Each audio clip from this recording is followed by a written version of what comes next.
Jake Paul versus Anthony Joshua. This was one of the most underwhelming fights we have ever seen in the history of boxing. And we're going to break it down because I know we are days removed from this card. And I got to say, thank God that we got a knockout victory. Because if that did not happen, if we did not see that, there's a very good chance that boxing would have died on Friday night. I know people are still saying, boxing will never come back, boxing will never be as great as it used to be, and all that jazz, but you guys don't understand.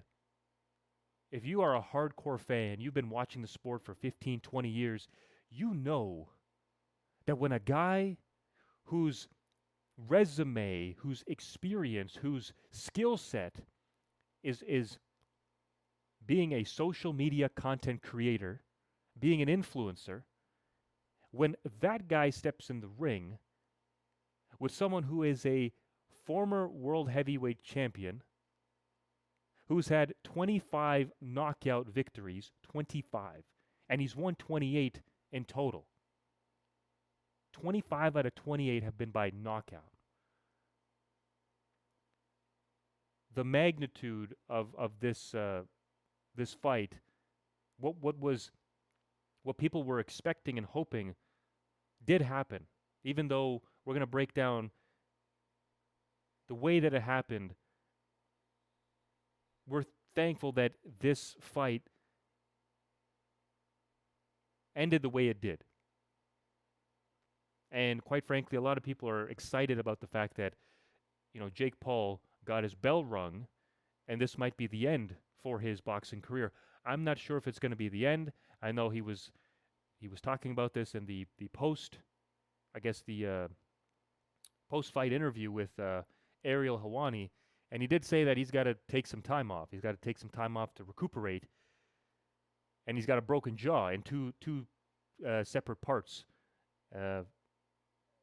all thanks to that one right hand from Anthony.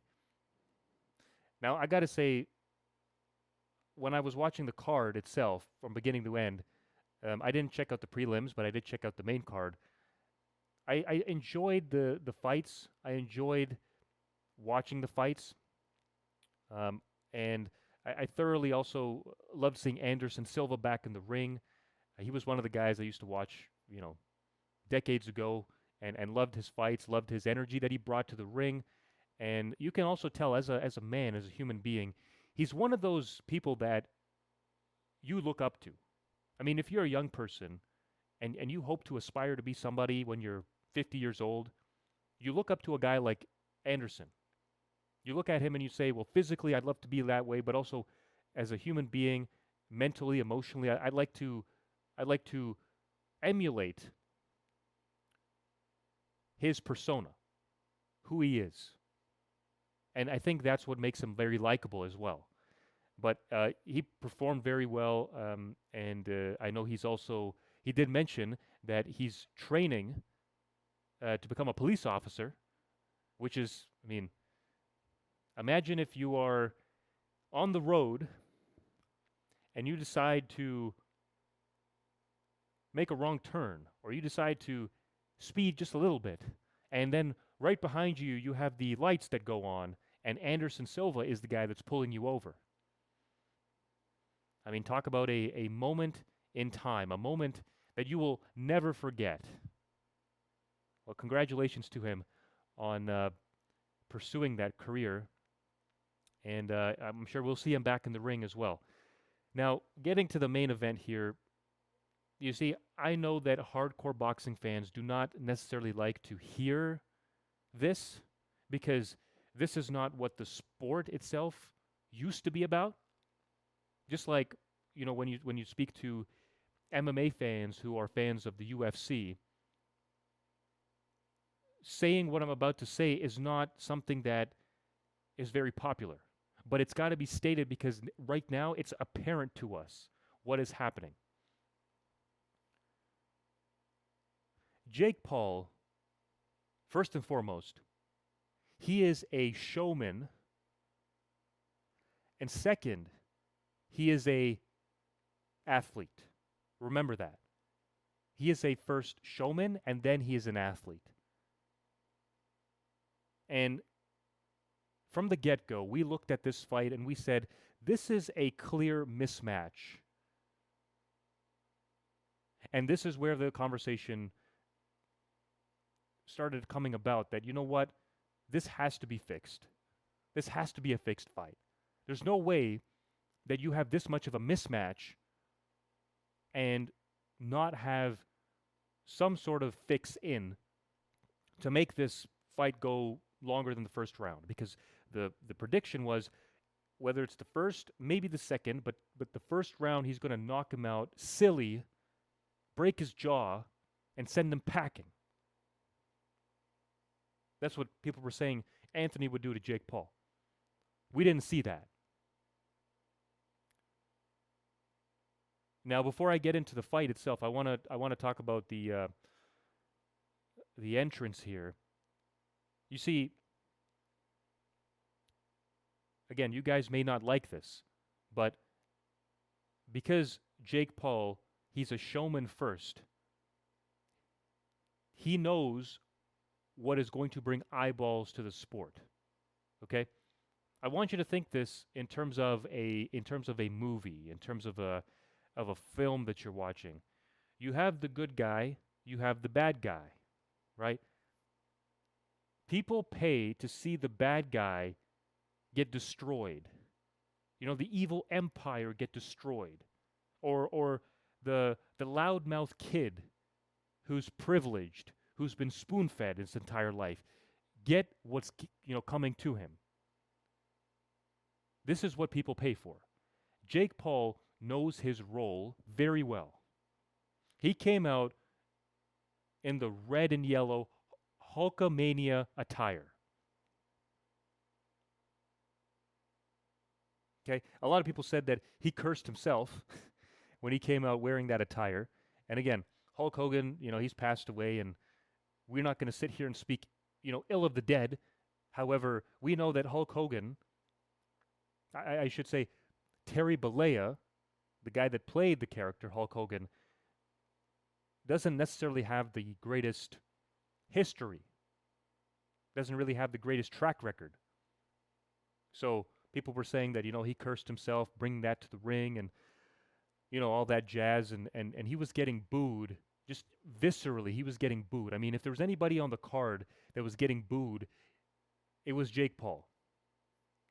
He played the bad guy, villain character amazingly well. He knew that he was going to go in there and he was going to be the guy that they were going to boo, and he was going to play into that character, because the point of this fight, first and foremost, was to get eyeballs on it. There were people that I personally know that don't even watch boxing, but they know the name Jake Paul, and they look at the comparison between Paul and Joshua, and they say, how is this even possible?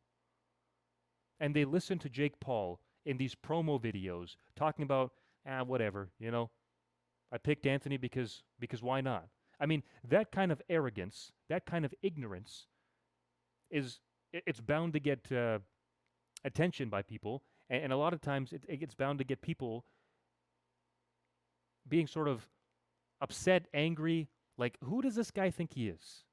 Like, you're undermining Anthony's legacy here. You do know who you're stepping in the ring with, do you? Like, that's the kind of energy that Jake Paul is attracting. So, yes, it's a mismatch. Yes, we knew there was no way that he was going to walk out the winner here. There was none. I know people say, oh, it could have been scripted, or, it was rigged and fixed and whatever. This is not WWE. Look, I'm not one of those guys that is going to make assumptions. All I'm going to say is critique what I saw on screen. And as much as you guys, hardcore fans, will hate it, what sells tickets in boxing today is controversy.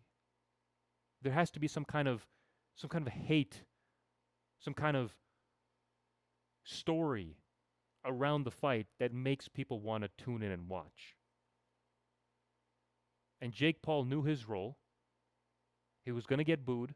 He was going to bring in an audience of young fans.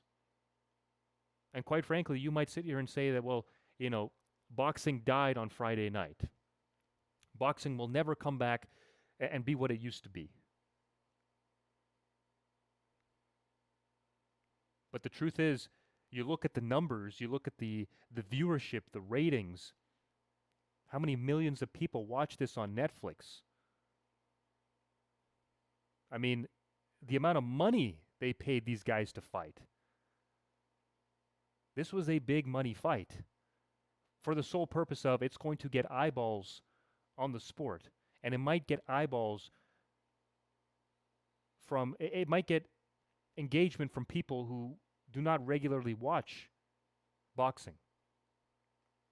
So he played his character very well. He played his role very well. Now we get into the actual fight. This fight exposed Jake's inexperience. Sure, you can sit here and say, well, we got to give him credit because, the expectation was round 1, he's out, but we gave him till round 6. He went 6 rounds. You know what? You could look at it that way. Here's what I'll say. He didn't have a proper stance throughout the fight. Hands were down most of the time. He's running around. He's running in circles, and for the most part, it looked like Anthony was holding back. Again, I'm not a guy who's going to sit here and say things are scripted and they're fixed. I'm not in a position to say that. All I'm going to say is what I saw on the screen. It visibly looked like Anthony was holding back, and he was not striking on purpose. Now maybe, and then before I get to that, so he was Jake was also falling down a lot throughout the fight.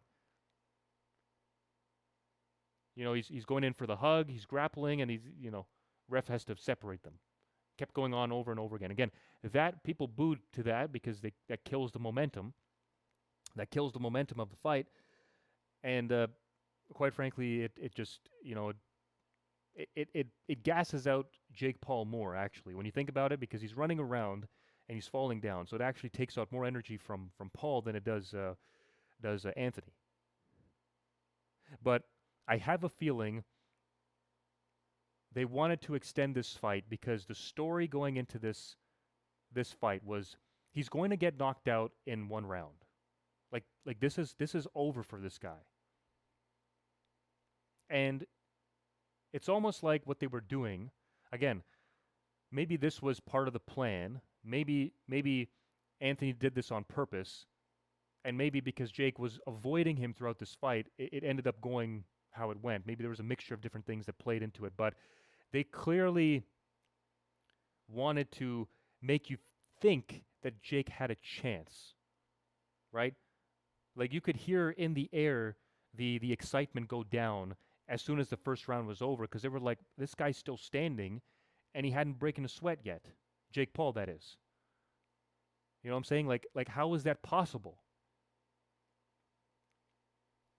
And I feel as if, because the expectation was he's going to get knocked out in 1 or 2 rounds, they wanted to build it up. They wanted to give this guy some kind of time, so the crowd, their restlessness grew and grew and grew.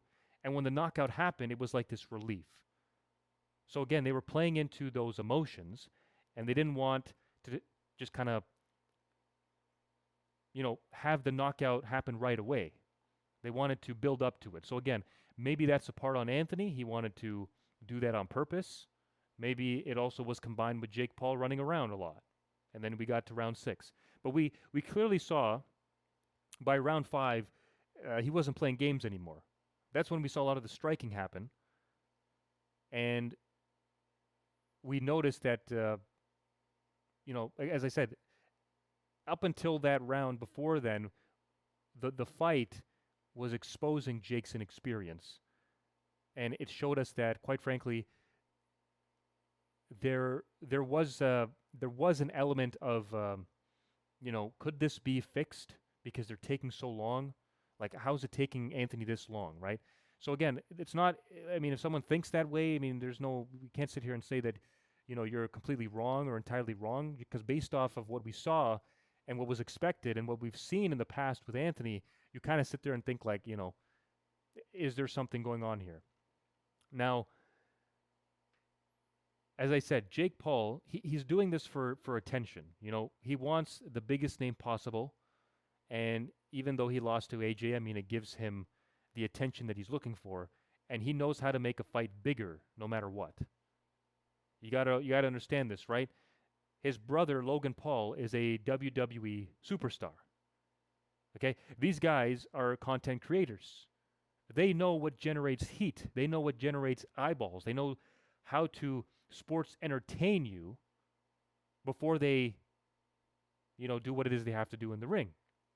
And this is what it is. This is what boxing is now. And so, overall, the question becomes, does this tarnish AJ's legacy? And I would say it doesn't. It doesn't, because based on the way that Paul was operating in that fight, we just had a feeling like he is avoiding any sort of contact with this man. So that just, it just proves that he was afraid of AJ knocking him out. And you could also see in the moments right before the knockout, there's a picture going out online. Jake was visibly scared, and AJ was visibly smiling at him before he was about to hit the right hand. Okay? So, does this tarnish AJ's legacy? Not one bit. Not one bit. I would say, if anything, it actually made him look more dangerous, because you have a guy like Jake Paul who's running around scared to get hit, and again, he was playing his role well. It just kind of boosted AJ, because when AJ did go for it, when AJ did start striking, we're like, okay, here we go. Again, the fight itself was nothing to be excited over, like in terms of, once it was over, like, oh, we go back and rewatch it because it was amazing. It wasn't like that. I think it was more about, bringing AJ back and having him go up against Jake Paul to sort of, get him back in the ring, because it's been over a year, I think, since he's been in the ring now. Get him back in the ring, have sort of this easy type of win for him before he gets back into, world championship territory. So, again, is Jake brave for doing this? I mean, you could say he's brave. Again, I give it to him, because he did get knocked out. Those are real X-ray scans. His jaw is busted up in 2 spots.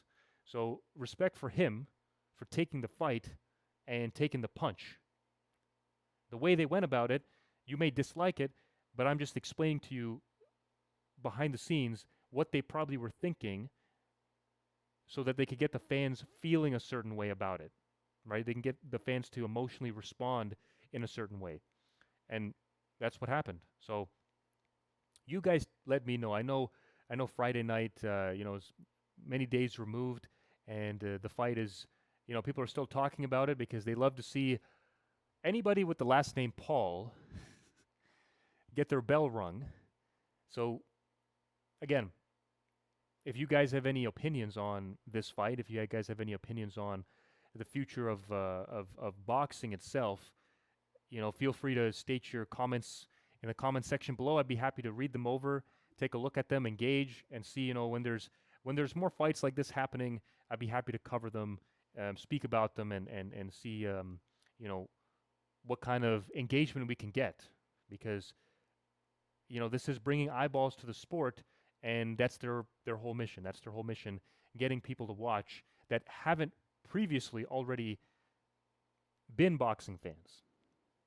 So, thanks again, guys. I really appreciate it. If you guys enjoyed the video, make sure to subscribe, hit the notification bell, so that anytime I drop videos, you'll get a notification from YouTube saying that I dropped a video, and make sure to share this with friends and family, people who are fans of anything to do with professional wrestling, combat sports. I'll start to discuss more of that, when those fight cards are coming up.